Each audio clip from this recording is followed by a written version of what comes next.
Ratios होता क्या है।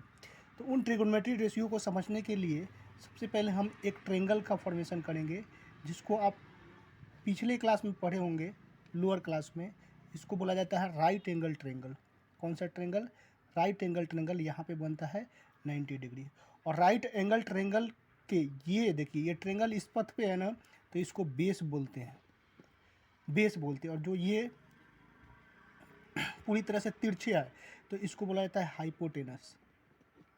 इसको थोड़ा आपको ध्यान रखना पड़ेगा कि इसको हाइपोटेनस, ये बचपन में क्लास 7 में ही पढ़े होंगे, हाइपोटेनस बोला जाता है। और इसको बोला जाता है परपेंडिकुलर।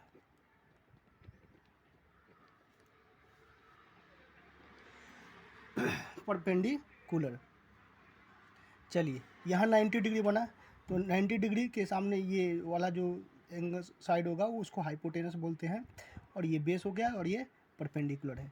तो ट्रिगोनोमेट्री रेशियो में the trigonometric ratios of the angle A in right angle A B सी।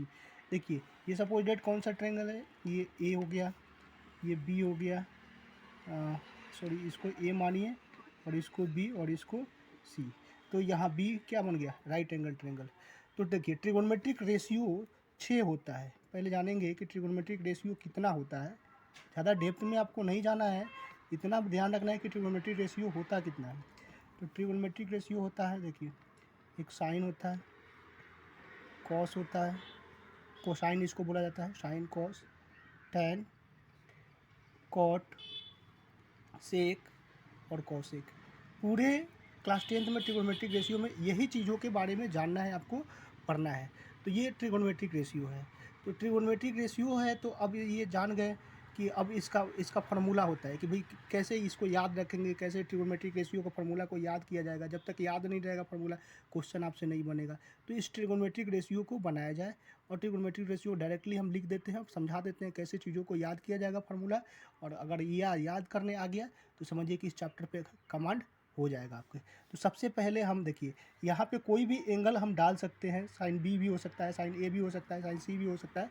लेकिन जहाँ एंगल होगा उस एंगल के हिसाब से फार्मूला में चेंजिंग होगा। फार्मूला में चेंजिंग नहीं हो, फार्मूला सेम रहेगा, लेकिन उसके कभी क्या हो जाएगा कि अगर एंगल ये ले लेंगे तो ये हमारा क्या हो जाएगा?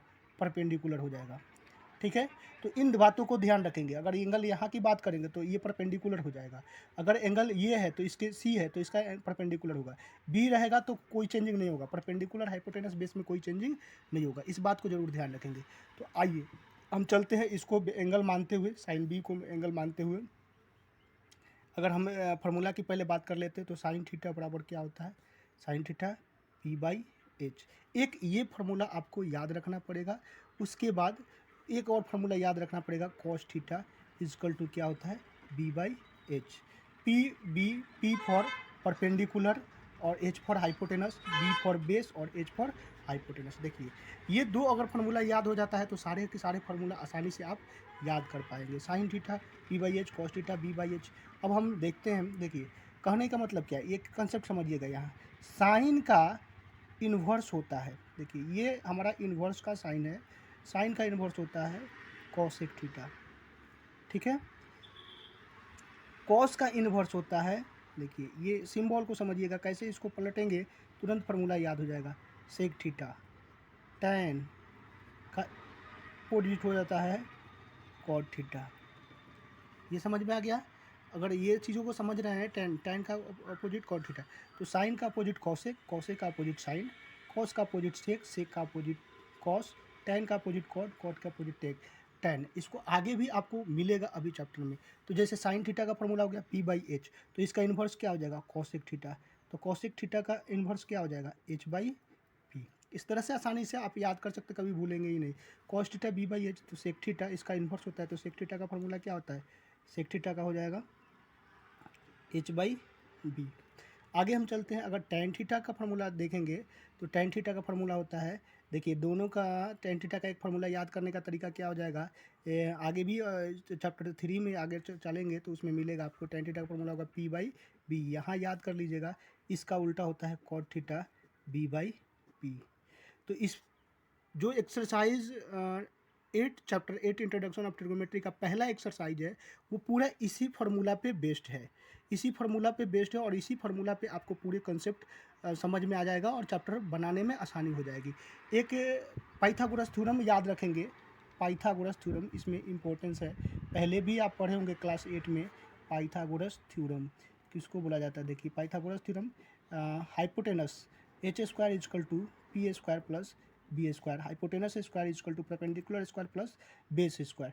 देखिए इसको hypotenuse square plus perpendicular plus base square है ना, तो ऐसे याद रखिएगा कि इसका बड़का ये तिरछी लाइन, सबसे इस पूरे ट्रिग्नोमेट्री की सबसे बड़ी लाइन तिरछी लाइन है, ये हाइपोटेनस है। तो बड़का का स्क्वायर इस दोनों छोटका के स्क्वायर के जोड़ के बराबर होगा। तो ये अगर ऐसे चीज़ों को याद रखेंगे तो फार्मूला आसानी से याद हो जाएगा। अब यहाँ से क्या करेगा, कभी हाइपोटेनस निकालना होगा तो परपेंडिकुलर दे देगा, बेस दे देगा, ऐड करके स्क्वायर करके ऐड कर देंगे। कभी परपेंडिकुलर दे देगा, परपेंडिकुलर पूछ देगा, हाइपोटेनस और बेस दे देगा, पूछ लेगा, कभी बेस पूछ लेगा, परपेंडिकुलर और हाइपोटेनस दे देगा। तो इस तरह से कई तरह के क्वेश्चन इसमें 3 फार्मूला बनाए जा सकते हैं। तो अलग अलग पढ़ने से कोई फ़ायदा नहीं है, एक फार्मूला याद रखें, उसी को कैसे बनाया जाएगा इन चीज़ों को समझने की कोशिश करेंगे।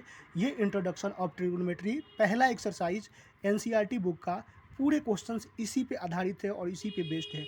बारी बारी से हर एक क्वेश्चन को हम देखेंगे और प्रयास करेंगे बनाने के लिए। चलिए आज के लिए इंट्रोडक्शन वीडियो में यही इतने तक रहेगा। आगे और भी प्रयास करेंगे हम, एक एक क्वेश्चन आपको प्लेलिस्ट में देखने को मिलेगा, प्रयास करूँगा। वीडियो अच्छा लगा होगा तो लाइक शेयर सब्सक्राइब जरूर करेंगे।